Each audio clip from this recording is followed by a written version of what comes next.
serikali ya Rais Samia Suluhu Hassan imechukua hatua za kurejesha utangamano katika nchi yetu, ambao sasa nchi yetu ni shwari na kila mtu anafuata utawala wa sheria.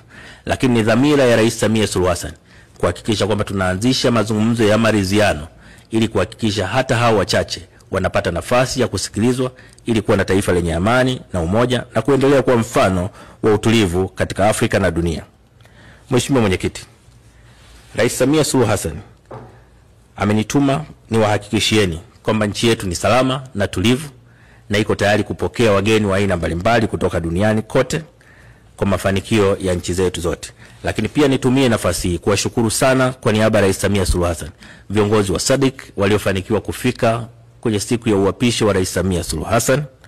Lakini pia nawashukuru viongozi waliotangulia kuzungumza kabla yangu ambao wametoa pongezi za dhati kwa Rais Samia Suluhu Hassan.